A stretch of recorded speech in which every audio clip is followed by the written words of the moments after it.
마가복음 16장 14절에서 16절까지 말씀입니다. 이 부분의 말씀을 다 함께 한 목소리로 봉독하겠습니다. 말씀 읽을 때 성령님의 거룩한 음성 들을 수 있게 되기를 바랍니다. 함께 봉독합니다. 그 후에 11 제자가 음식 먹을 때에 예수께서 그들에게 나타나사 그들의 믿음 없는 것과 마음이 완악한 것을 부짖으시니 이는 자기가 살아난 것을 본 자들의 말을 믿지 아니함이더라. 또 이르시되 너희는 온 천하에 다니며 만민에게 복음을 전파하라. 믿고 세례를 받는 사람은 구원을 얻을 것이요 믿지 않는 사람은 정죄를 받으리라. 아멘. 기도하고 주의 말씀 함께 나누겠습니다. 살아계신 하나님 감사합니다. 복되고 거룩한 주일 주님 부활하신 귀한 날을 기념하며 이 시간 저희가 모였습니다. 새롭게 주어진 이 한 주 동안에 주님께서 이 예배에 크신 은혜를 부으사 이 예배의 은혜가 이 한 주간을 충분히 덮고도 남는 귀한 은혜가 있도록 도와주시고 우리 한 사람 한 사람들이 다 주님의 얼굴을 배웠고 그 부활하신 예수님을 만난 감격과 기쁨으로 우리의 삶의 자리에서 아직도 예수님을 알지 못하는 많은 사람들에게 예수의 사랑을 증거하고 생명의 복음을 증거할 수 있도록 인도하여 주시기를 원합니다. 부정한 종을 시간 십자가 뒤에 감추시고 오직 진리의 성령께서 친히 말씀하여 주옵소서. 예수님의 이름으로 기도합니다. 아멘. 오늘 아침에 예배로 나오신 형제 자매 여러분들을 주의 이름으로 환영하고 축복합니다. 예배를 통해서 우리 하늘의 평안과 세임 부으심이 여러분 가운데 넘치게 되기를 주님의 이름으로 축원합니다. 우리 서로 인사합시다. 주 안에서 사랑합니다. 한번 인사하시기 바랍니다. 주 안에서 사랑합니다. 사랑합니다. 네, 예, 마가복음 강해 말씀 66번째 시간으로 성도는 보내심을 받은 사람이다. 성도는 보내심을 받은 사람이다 라는 제목으로 하나님 말씀 증거하도록 하겠습니다. 여러분 올 여름에 개봉되었던 영화 중에 목격자라고 하는 영화가 있었습니다. 저는 직접 보지는 못했지만 들은 분들의 이야기를 들어보니까 본 분들의 이야기를 들어보니까 참 무서운 영화였다 그런 이야기를 했습니다. 직접 영화관에 가서 보지는 못했는데 예고편과 지사평을 읽으면서 어떤 영화인지 대충은 알고 있습니다. 특히 이 영화는 초반부에 현대인들이 가지고 있는 현대인들의 이기주의를 고발하는 그런 장면이 실려 있습니다. 어떤 한 살해자로부터 쫓겨서 피를 흘린 어떤 피해자가 어느 아파트 단지 안으로 들어와서 도와달라고 소리치는 그런 장면이 나옵니다. 그런데 아무도 그 소리를 듣고도 아무도 돌아보지 않고 나오지 않는 그런 장면이 나옵니다. 어쩌면 저라도 입 다물고 있지 않았을까 그런 반성을 하게 되는 부분인데요. 여러분 현대인들의 특징이라면 바로 이런 정말 극도의 이기주의 이런 것들이 자리하고 있는 것 같습니다. 이런 이야기 들어보셨죠? 나 아니면 돼. 뭐 이런 이야기죠. 나 아니면 돼. 나만 아니면 내가 불행하지 않으면 문제 없어. 뭐 이런 거죠. 다른 사람을 생각하지 않습니다. 현대인들은요 나를 생각합니다. 나의 아이들만 생각합니다. 내 부모만 생각합니다. 내 가정만 생각하고 내가 사는 동네만 생각합니다. 그래서 남을 조금도 생각하지 않는 이런 지독한 자기중심적인 이런 모습들이 현대인의 특징이라고 사람들은 꼬집고 있습니다.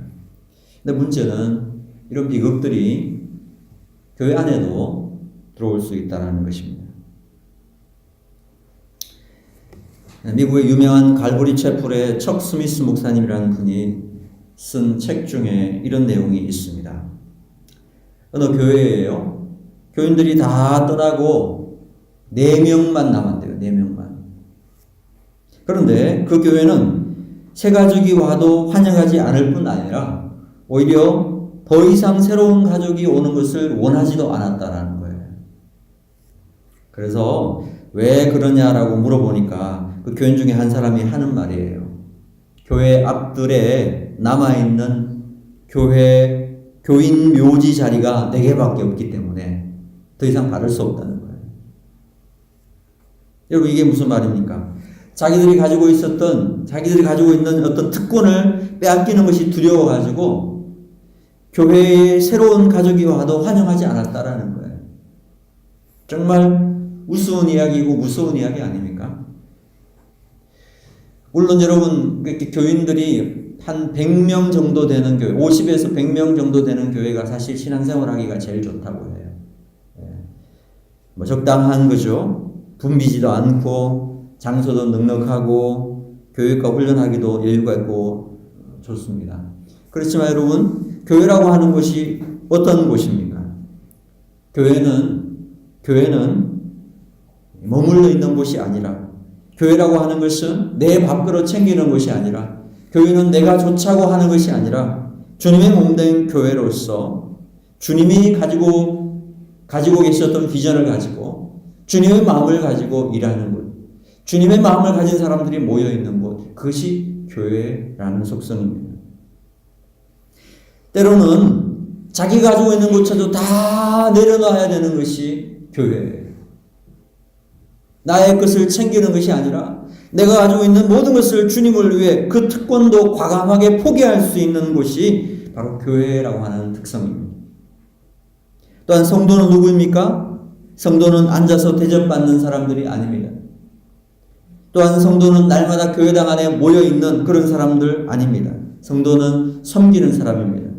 세상에 나가 예수 그리스도와 복음으로 사람들을 섬기는 그러한 일을 하는 사람들이 성도라는 것입니다. 그래서 우리 예수 믿는 사람들은 항상 양면성을 가지고 있는 거예요.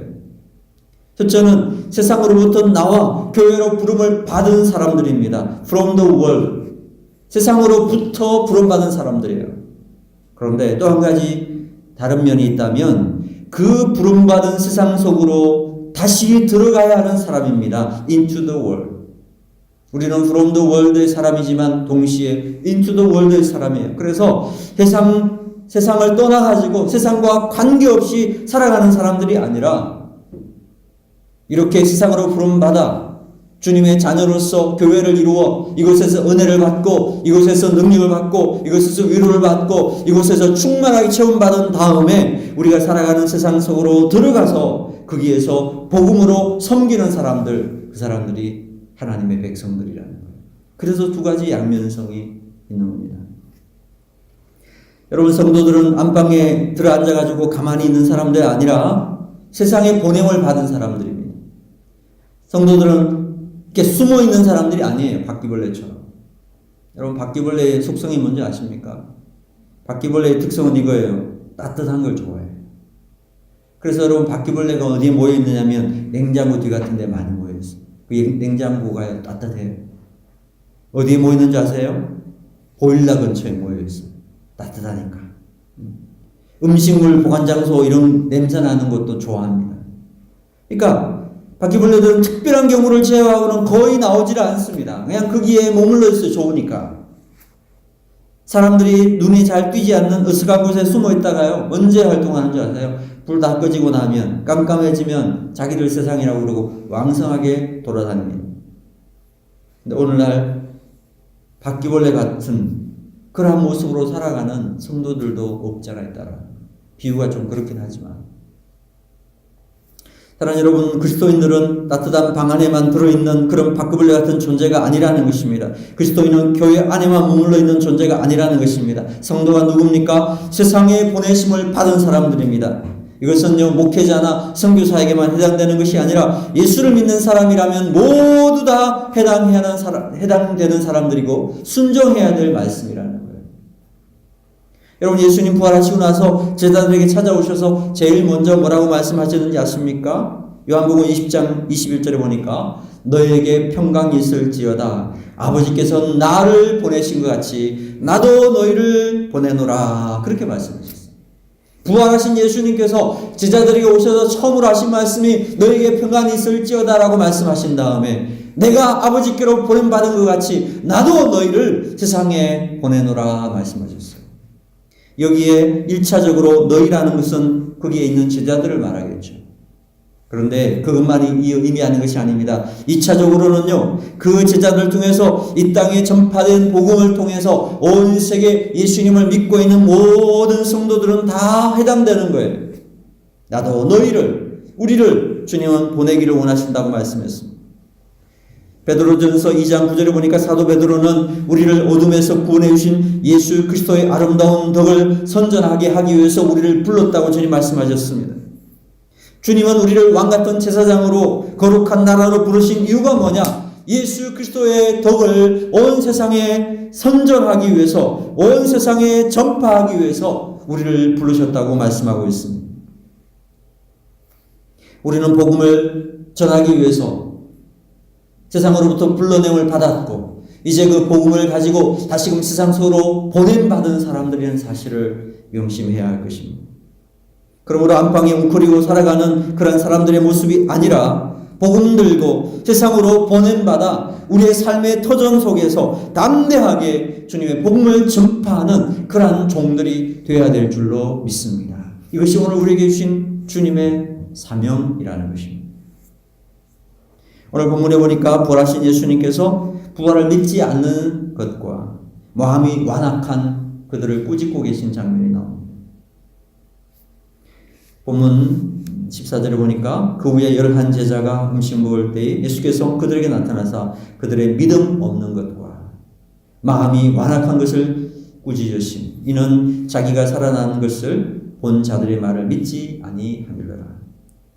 여러분, 우리가 부활의 신앙을 믿지 않으면 예수님께서 우리를 꾸짖으실지 모릅니다. 우리의 믿음 없는 완악한 마음을 주님은 굉장히 속상해 하세요. 굉장히 슬퍼하시고 야단 맞을 수 있는 거예요. 부활의 신앙을 하지 않으면. 그리고 난 후에 오늘 귀한 말씀, 오늘 주제가 되는 말씀이죠. 뭐라고 말씀하십니까? 15절 말씀하셔서 15절을 함께 다시 읽겠습니다. 시작. 또 이러시되 너희는 온 천하에 다니며 만민에게 복음을 전파하라. 아멘. 여러분, 이 말씀을 제가 헬라어 원어로 그대로 한번 번역을 해 보았습니다. 헬라 신약 성경에 써졌던 원어를 그대로 번역하면 이런 뜻입니다. 모든 곳으로, 내가 가는 곳은 어디나 복음을 전해야 할 장소이다. 그리고 모든 사람에게, 내가 만나는 모든 사람에게 복음을 전하라. 그렇습니다. 여러분, 나의 발걸음 닿는 곳이 선교지라는 사실을 기억하시기 바랍니다. 예수님은 선교지를 따로 구분해서 말씀하지 않으셨습니다. 내가 가는 곳이 다 선교지라는 거예요. 내가 머무는 곳이 다 선교지라는 거예요.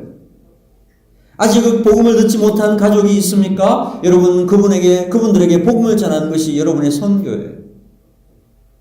매일 출근해서 일하는 직장에서, 여러분 공부하는 학교에서, 우리가 사는 사회 이 자체가 선교지라는 거예요.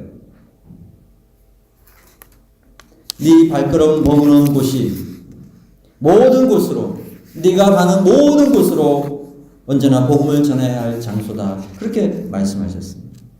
여러분, 또 우리가 만나는 모든 사람들이 다 전도 대상자가 된다는 것입니다. 여러분, 전도 대상자가 따로 있는 것이 아닙니다. 그들이 어떠한 형태를 가지고 사는지 그건 중요한 것이 아닙니다. 머리를 노랗게 물을 들였든지, 귀를 뚫었든지, 문신을 했든지, 키가 작든지, 배가 나왔든지, 말랐든지, 건강하든지, 모두 전도 대상자들이라는 거예요. 차별이 없습니다. 대상에는 차별이 없습니다. 누구에게든 가야 되는 것이고요. 누구에게든 전해야 한다라는 것입니다. 무엇을 전해야 합니까? 구원의 이름 예수님을 전해야 하는 거예요. 예수님을 증거하는 것. 모든 사람들에게, 모든 곳에서 복음을 전하는 것. 이것이 오늘 주님께서 마지막으로 우리에게 주신 명령입니다. 너희는 온 천하에 다니며 만민에게 복음을 전파하라. 너희 발길 닿는 그 어느 곳에서든지 복음을 전파하라. 너희가 관계하는 모든 사람들에게 복음을 전파하라. 이것이 주님의 명령입니다. 사랑하는 여러분, 복음 전도의 핵심은 무엇입니까? 바로 예수님의 이름이라는 겁니다. 능력의 이름 예수, 구원의 이름 예수, 누구든지 주의 이름 부르는 자들에게 구원을 주시는 그 이름이 바로 복음의 핵심이에요. 그런데 우리 많은 사람들이요, 이 핵심을 놓친 채 그 가지를 붙잡고 있는 분들이 많이 있습니다. 특별히 예수님 당시에도 그랬어요. 요한복음 6장 2절에 보니까 이런 사실이 나타났습니다.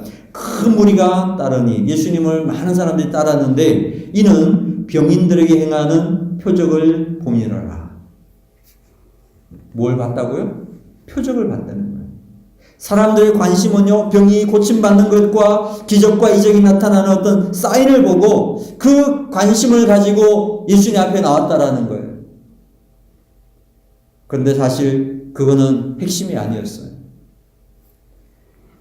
베드로는요, 이 사실을 분명히 알고 있었습니다. 그래서 베드로는요, 핵심에 집중했어요. 핵심에. 사도행전 4장 10절 이하에 보니까 베드로가 성전에 들어가면서 거기 성전 미문 앞에서 구걸하는, 나면서부터 한 번도 걸어보지 못한 장인이 있었어요. 그 사람을 고쳐주고 싶은 마음이 들었습니다. 그때 뭐라고 말합니까? 베드로는 은과 금은 내게 없거니와 내게 있는 것을 내게 주노니 곧 나사렛 예수의 이름으로 일어나 걸어라. 예수 그리스도의 이름으로 안전병이를 고쳤다고 고백하고 있습니다. 그런 선언합니다. 사도행전 4장 12절에 보니까 천하 인간의 구원을 얻을 만한 다른 이름을 우리에게 주신 일이 없음이니라. 한마디로 오직 예수님 밖에, 예수님 외에 다른 것은 격가지라는 거예요. 오직 예수님만이 핵심이라는 것입니다.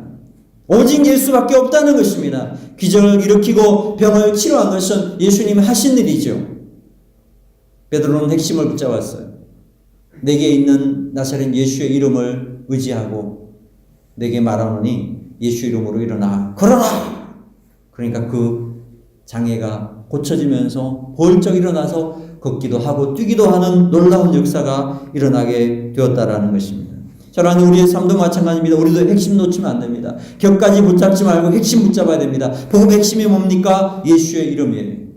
구원을 얻을 만한 다른 이름을 우리에게 주신 일이 없는 것입니다. 오직 예수밖에 없다. 이것이 핵심 중의 핵심입니다. 그러므로 성도들은 이 복음을 확신하고 이 복음을 세상 가운데 증거하고 선포하는 귀한 종들이 되어야 될 줄로 믿습니다. 남편을 먼저 떠나보내고 홀로 된 할머니가 한 분 계셨습니다.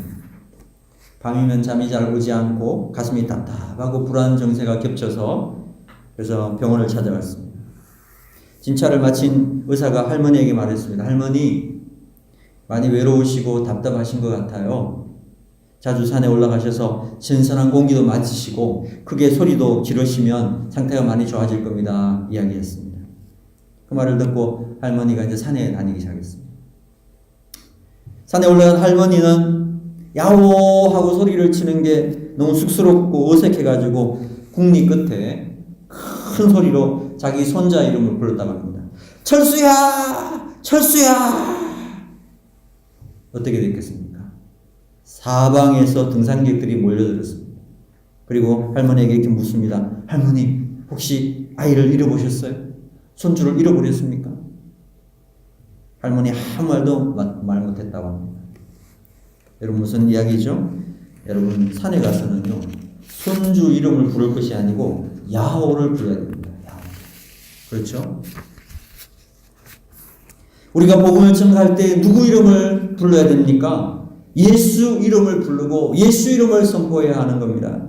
어떤 사람들은 전도한다 그러면서 뭐 돈 자랑하고 남편 자랑하고 아내 자랑하고 자식 자랑하는 그런 분들이 있습니다. 다 격가지예요.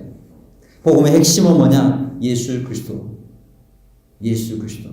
예수는 그리스도이십니다. 예수님은 주님이십니다. 선포하는 것. 이것이 복음의 핵심이라는 것입니다.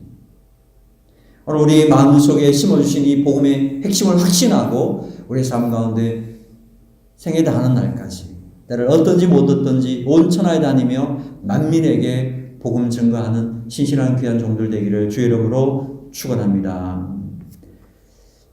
어떤 믿음이 좋은 할머니 권사님 한 분 계셨대요. 원치 않는 질병으로 병원에 한 1년 가까이 입원하게 되었다고 합니다. 이분은 병원에 들어오기 전에 열심히 전도하던 분이었는데 병원에 입원하게 되니까 전도를 하지 못하게 됐습니다. 병상에 누워가지고 어떻게 전도를 할까 고민을 했습니다. 그러면서 기도하는 중에 하나님께서 좋은 아이디어를 주셨어요. 어떻게 했느냐? 예수를 믿지 않는 아르바이트 대학생을 고용하기로 마음을 먹었습니다. 그리고 그 학생이 하루에 3시간 내지 4시간씩 성경을 읽어달라고 부탁을 했습니다. 내가 병들어가지고 성경을 못 읽으니까 여기 옆에 앉아가지고 나에게 성경을 읽어다오. 그러면 내가 일주일에 얼마를 주마. 뭐 어려운 일도 아니고.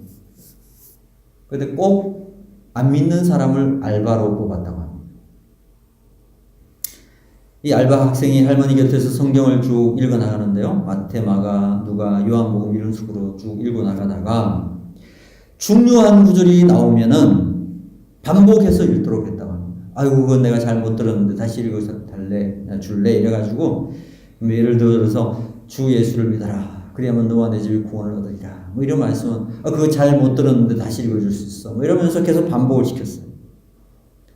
할머니 부탁이니까 반복해서 읽었죠. 그래서 읽는 학생에게 변화가 나타나지 않으니까 할머니는 계속 2번, 3번 반복해서 읽게 했습니다. 그렇게 성경을 읽도록 하니까요. 그 대학생이 성경을 읽다가 감동을 받아가지고 회개하고 예수를 믿기로 했다는 거예요. 이런 방법을 통해서요. 이 할머니가 1년 입원해 있는 동안에 10명이 넘는 영혼들에게 복음을 전가했다고 합니다. 싫어합니다. 싫어. 그래서 뭐 이제 예수님 믿고 나면 알바 끝. 다시 공부해가지고 다시 안 믿는 사람 구해가지고 또 똑같은 해가지고 이렇게.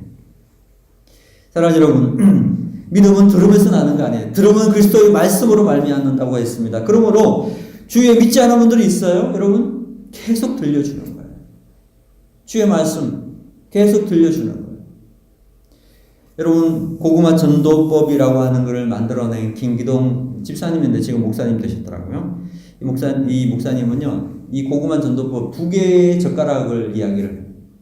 2개의 젓가락. 여러분들에게 이제 이 온천하에 다니며 만민에게 복음을 전파하는 방법이 뭔가를 알려드리는 거예요. 아주 쉬운 방법이에요. 하나의 젓가락은 뭐냐면 저 사람이 믿는지 안 믿는지 모르잖아요. 그죠? 네. 고구마 여러분 익었는지 안 익었는지 어떻게 알아요? 찔러보는 거죠. 그래서 첫 번째 젓가락은 찔러보는데 어떻게 찌르느냐 하면 혹시 예수 믿으십니까?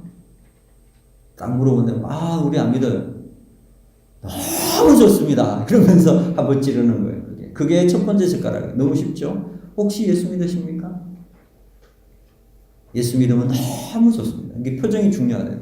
그냥 너무 좋습니다 이러면 안 되고요. 예수 믿으십니까? 너무 좋습니다. 이렇게 해야 된다는 거예요. 고개를 한 바퀴 돌리면서 너무 좋습니다.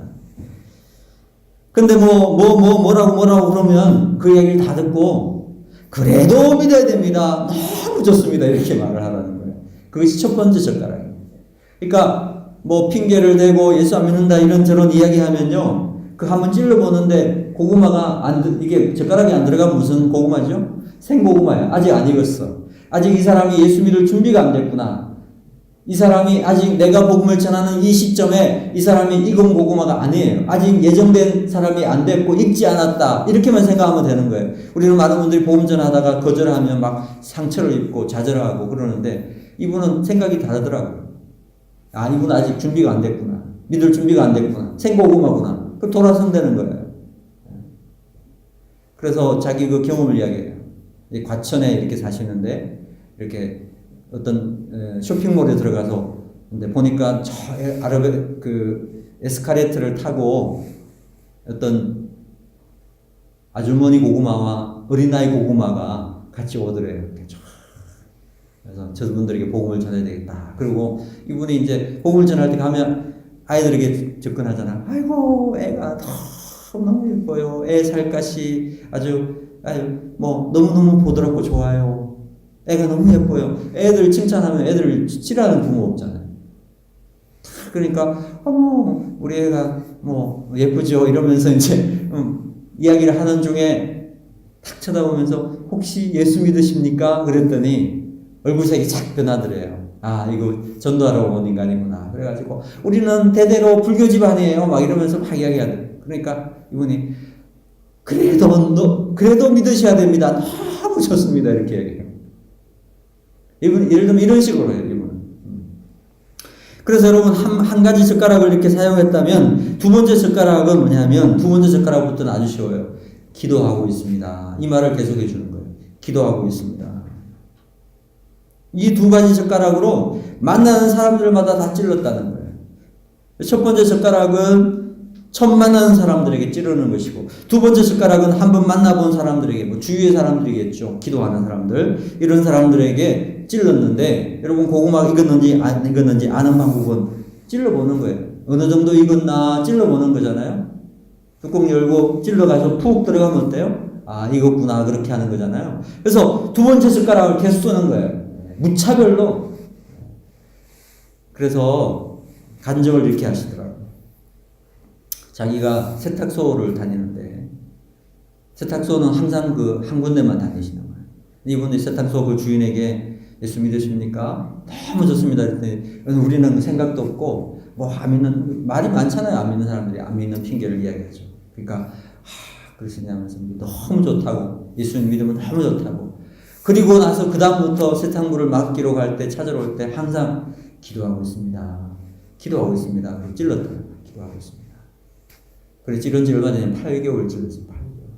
8개월이면 뭐 세탁소 이렇게 자주 갔을 거 아니에요?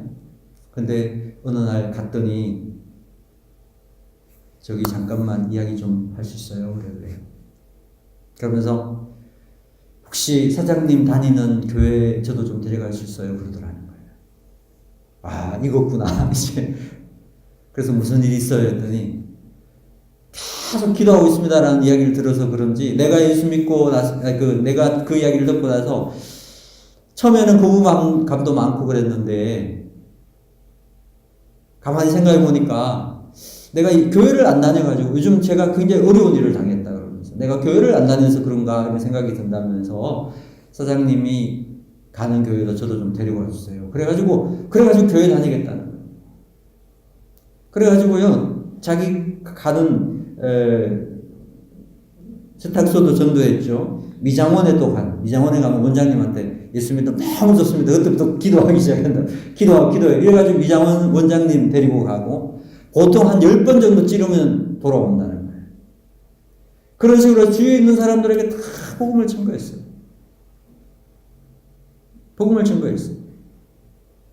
결국 집사님으로 이렇게 전도를 시작했다가 지금 목사님이 되셨어요. 목사님 되셔가지고 전국으로 다니면서 전도 집회를 하고 아주 유명한 목사님 되셨어요. 사랑하는 여러분, 익은 고구마인지 안 익은 고구마인지 찔러보면 됩니다. 오늘부터 여러분 주위에 예수님 믿지 않는 사람들에게요 기도하고 있습니다라는 말 계속하면서 찔러보세요. 기도하고 있습니다. 돈 조금 더 주더라도 지역에 있는 사람들한테 가는 게 좋긴 해요. 여러분들 무슨 뭐 거래를 하거나 이럴 때도 가까운데 뭘 사더라도 항상 한 집에 가서 그분하고 얼굴을 맞추면서 눈을 맞추고 하면서 기도하고 있습니다. 그 젓가락을 계속 사용하고 그래서 복음을 증거하는 거죠. 왜냐하면 믿음은 들으면서 나니까.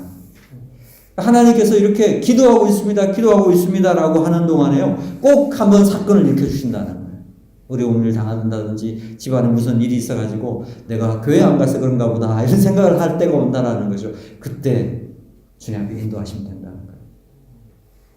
라이튼 포드라고 하는 목사님이 있습니다. 이 목사님은 잔악 무도한 제수자들을 대상으로 복음을 증거하는 분인데요. 그런데 이분이 사역 가운데 기적 같은 회심 사건이 한번 있었다는 것입니다. 한 제수자가 어느 날 자신을 찾아온 포드 목사님에게 목사님 이제 더 이상 저희 회심을 위해 신경 쓰지 않아도 됩니다 라고 그랬어요.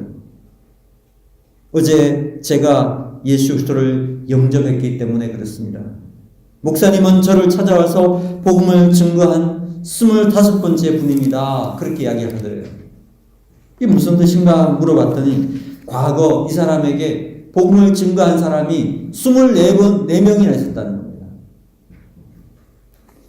24번 복음을 증거했는데 이 사람은 듣지 않았어요. 그런데 포드 목사님이 25번째로 복음을 증거했더니 결국 이 사람이 예수님을 영접하게 되더라는 것입니다. 통계적으로 보니까 한 사람이 회심하는데 평균 8번의 복음 증거하는 게 필요하다고. 여러분 지금 당장 열매가 없다 하더라도 낙심하지 마시고요. 여러분 전도만큼 인내가 요구되는 일은 없습니다. 안산에 가면 동산교회라는 교회가 있습니다. 김인중 목사님이라는 분이 개척하여 세우신 교회인데 그 김 목사님은요 자기 형제들, 자기 누나, 형님 이런 분들 전도하는데요 무려 27년이 걸렸다고 합니다. 27년 동안 눈물로 기도하고 삶으로 몸을 보이면서 복음을 증거했더니 마침내 절에 나가서 절복을 늘 읽고 살던 비구니 같은 일을 하던 누나가 권사님이 되었고 믿지 않던 형님이 장로님이 되어서 지금 그 교회를 섬기고 있어요.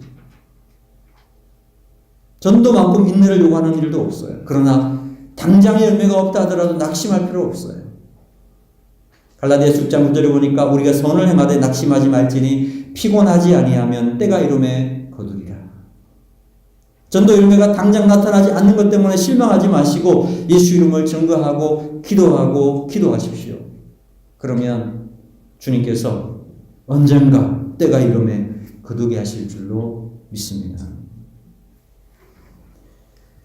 여러분 뿐만 아니라 우리가 입술로 복음 증거하는 일과 함께 아주 중요한 일도 한 가지가 있습니다. 그 뭐냐면 복음 증거하는 또 다른 방법은 내 삶으로 전도할 수 있어야 된다는 겁니다.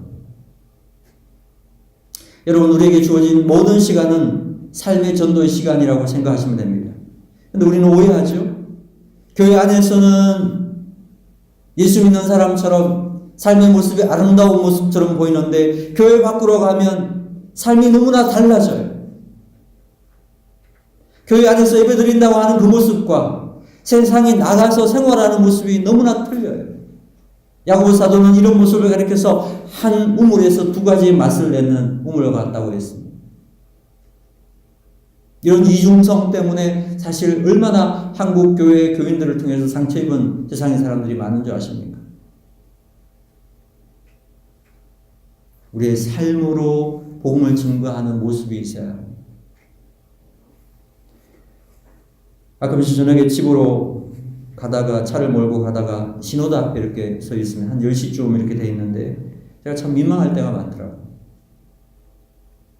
빨간불이 이렇게 차를 멈춰서 기다리고 있는데 그냥 차들이 그냥 수호의 망설임도 없이 빨간불인데도 오던 속도로 그대로 달려가고요. 처음에는 화가 많이 났어요. 요즘은 어이가 없다는 생각을 합니다. 그러다가 어쩌다 신호에 멈추는 차가 있어요. 그럼 제가 정말 반가우면서 이런 생각이 들었어요. 아마 저분은 틀림없이 교회 장로님, 집사님일 거야. 맞습니까? 정말 그러기를 원해요. 여러분 세상 사람들이 다 불법을 행하고 다른 사람을 생각하지 않는다고 하더라도 우리 예수 믿는 하나님의 사람들은 그렇게 살려고 하지 말고 뭔가 다른 모습으로 살려고 노력하는 부분이 있어야 돼요. 그것이 바로 삶의 전도인 겁니다. 예수님께서 마태복음 5장 16절에 말씀하셨습니다. 이같이 너희 빛을 사람 앞에 비추게 하여 저희로 너희 착한 행실을 보고 하늘에 계신 너희 아버지께 영광을 돌리게 하라. 여러분 세상 사람들은 우리의 무엇을 보고 있는 줄 아십니까? 세상 사람들은 말씀을 안 봅니다. 아무리 성경책 줘도 그거 보지 않습니다. 그들은 말씀을 모릅니다. 그들이 보는 것은 우리의 예수 믿는 사람들의 착한 행실이에요. 그들은 단지 우리의 모습을 보는 겁니다. 우리를 통해서 하나님을 보는 거예요. 우리를 통해서 예수님을 보는 거예요. 그래서 마태복음 5장 14절에 예수님이 이렇게 말씀하셨습니다. 너희는 세상의 빛이라. 우리는 교회의 빛이 아닙니다. 교회 안에서 빛을 비출 필요는 없어요. 세상의 빛인 겁니다. 어두워져가 있는 세상 가운데 빛을 비추는 세상의 빛이라고 주님 말씀하고 있습니다. 또 예수님 마태복음 5장 13절에서 너희는 세상의 소금이라고도 말씀하셨습니다. 교회의 소금이 아니라 세상의 소금이에요. 썩어져가는 세상의 부패를 방지하는 소금, 마귀는 세상에 맛을 내는 소금, 그것이 우리의 모습이라는 거예요. 예수 믿는 사람들의 모습이라는 거예요. 여러분, 바닷물은 썩지 않습니다. 왜 썩지 않습니까? 소금이 들어있어요. 그 큰 바다를 썩지 않게 하는 소금의 양이 전체 바닷물의 2.8%밖에 되지 않는다고 합니다. 2.8%의 소금이 전체 바다를 건강하게 생명력 있게 유지하게 만든다는 것입니다. 예수님 말씀하십니다. 너희는 세상의 소금이다. 비록 세상에서 소수일지라도 전체를 썩지 않게 하는 그러한 소금의 역할을 잘 감당해야 된다라는 말씀인 겁니다. 그러므로 성도는 소금의 맛을 가지고 있어야 됩니다. 여러분, 맛을 잃어버린 소금은 어떻게 됩니까? 맛이 없는 소금은 더 이상 필요가 없죠. 그것은 사람들이 그냥 길에다 부어버려요. 그러면 사람들이 밟고 지나가게 될 거라고 했습니다. 마찬가지로 맛을 잃은 소금이 된다면 사람들에게 하나님 앞에 인정받을 수 없을지 모릅니다. 그러므로 잃어버린 맛을 회복해야 할 것입니다. 2.8%의 소금이 전체 바닷물을 생명 있게 만들 수 있다면 오늘 우리 한 사람 한 사람들이 세상 가운데서 맛을 잃지 않고 그 기능을 잘 해낸다면 우리 대한민국은 무한한 가능성이 있고 이 한국은 건강할 것이며 한국 교회가 있는 한 우리 대한민국은 굳건하게 쓸 줄로 믿습니다. 사도 바울은요, 고린도 교인들을 향하여서 이렇게 말씀하고 있습니다. 너희는 그리스도의 향기라. 너희는 그리스도의 편지라. 그렇습니다. 여러분, 우리의 삶을 통해 드러나는 향기를 맡습니다. 우리의 삶을 통해 드러나는 매일의 삶을 통해서 그리스도의 편지를 읽는 것입니다. 우리는 향기요 편지. 오늘 주님 말씀하십니다. 너희는 온 천하에 다니며 만민에게 복음을 전파하라. 우리는 그 구원의 이름을 증거하라고 보냄받은 하나님의 사람들입니다. 그 이름을 의지하고 살아가는 삶으로 세상에 맛을 내고 세상을 밝히라고 보냄받은 사람들입니다. 이 귀한 사명을 마가복음 제일 마지막 부분에서 주님이 다시금 우리에게 말씀해 주고 있습니다. 우리 땅 살아가는 동안에 죽음을 이기시고 부활하신 그 능력이 예수 그리스도의 이름을 날마다 증거하는 보냄받은 자의 사명을 위해 헌신할 수 있는 진실한 주님의 종들 다 되기를 주님의 이름으로 축원합니다. 기도하겠습니다.